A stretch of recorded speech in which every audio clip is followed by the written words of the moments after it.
Hey, what's going on? It's Dean Rogers. Welcome to another episode of Deals with Dean. Today, we're going to talk about an exciting deal that had a large profit that really came down to the wire, where things got squirrely when it was time to sign closing documents, and we found a way to overcome hurdle after hurdle. Let's get it.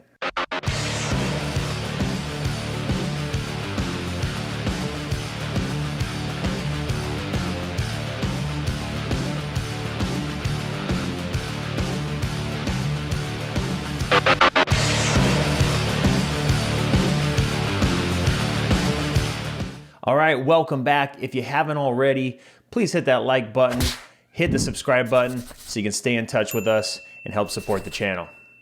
All right, so on this deal, we had a lead that came in from our TV ads. This lead came in, and quickly, after a week and a half, we had this deal under contract. Now, the situation on this one was the seller and his son wanted to move to Las Vegas as quickly as possible. The seller had an illness, and who knows how much longer he had to live. We sent the property out to our buyers and quickly had a couple buyers fighting over it, and we sold it right at asking price very quickly. Now, everything on this one was going nice and smooth, all up until the point when it came time to sign the closing documents. Now, the seller had an ID that had expired, and he needed to go to the DMV to get it renewed. Now, the solution to that was to have two witnesses when he was signing. Because this was an issue when the seller was signing, the son decided he was a badass gangster and had to say something to the notary, and I quote, started saying things like this: "Just hurry up and do your job.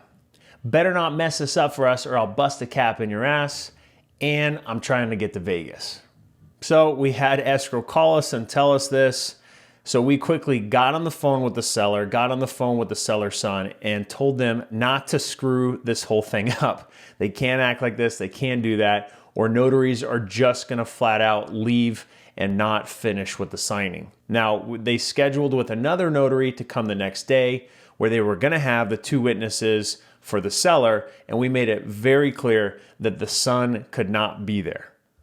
All right, so now that we got past that, the next obstacle that we ran into was that we had agreed with the seller that the house would be delivered vacant.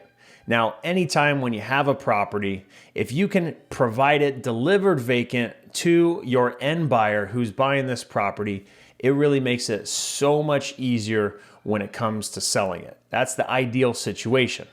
So, as we're waiting for the sellers to really finalize getting all their stuff packed and done, we got a call from the son, and the son said, "Hey, you need to kick my dad in the butt and help him to really get things moving forward. He doesn't seem very motivated. He's at the casino gambling right now." So we got on the phone with the seller and tried to push him to get it done. They really didn't have too much that they needed to pack, so they started to get back on it and pick up the speed a little bit more.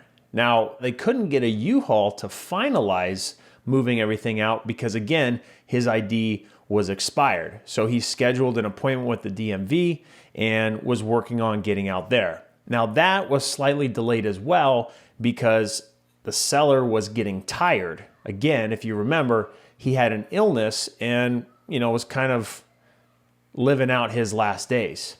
He told our acquisitions manager that he was waiting to get a shot of morphine for him to have enough energy to go to this appointment. Now, my acquisition manager said anytime someone says they need morphine, they're getting real close to passing away. So this was not a good sign and something that really sticked out to us. On top of that, we had told the buyers that the property would be delivered vacant and had that in our contract. So that was the expectation from the start and still the expectation up to this point.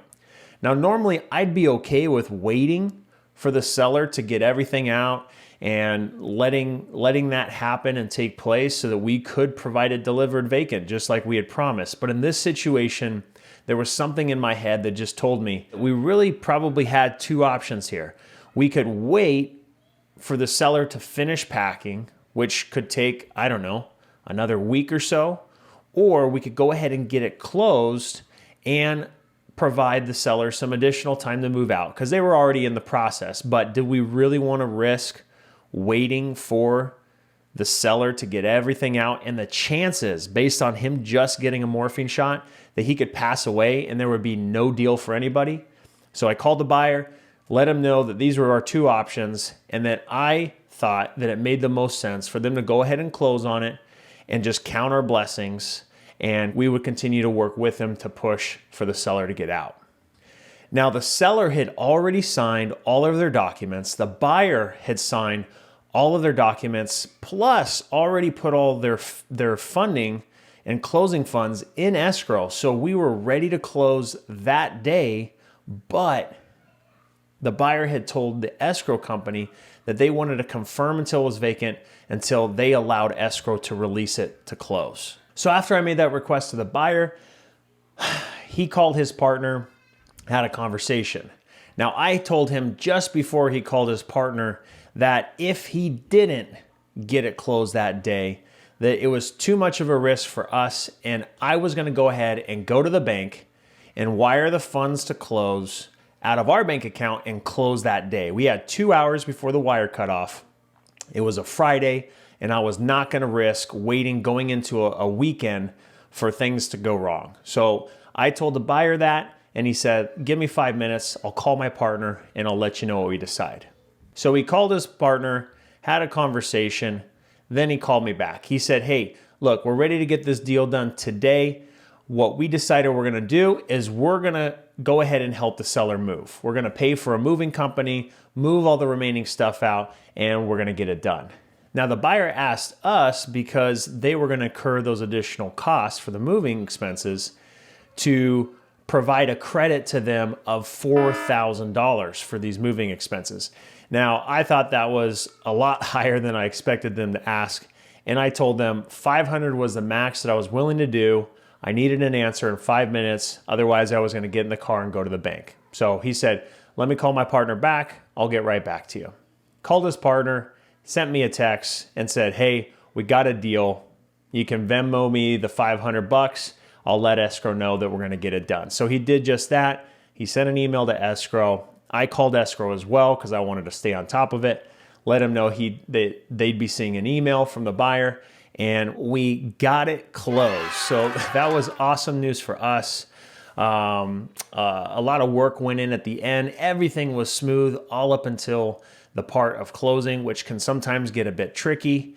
In this case, we were able to overcome multiple hurdles and push through, get it done. Now, we ended up making $50,000 assignment fee on this one, minus the $500 that we provided as a credit for those moving expenses. So turned out to be an amazing profit deal for us, and we were very happy with what we were able to do. All turned out well in the end. The seller and the son were able to get everything moved out about 5 days after we closed. The buyer was happy, the seller was happy, got everything done, and another great deal in the books. I hope you guys enjoyed this video. There was a lot of interesting parts throughout this, with the seller's son getting involved, the seller having health issues, and the buyer kind of pushing on us a little bit at the end, and we were able to push through each one of those obstacles and get the deal done. All right, I hope this video motivates you to continue pushing through. There will always be obstacles in the way, but as you can see, we made $50,000 on this one, and was another great team effort and win for us. So remember, keep fighting, take massive action, be creative. That's the best way to push through and win. Until next time, peace.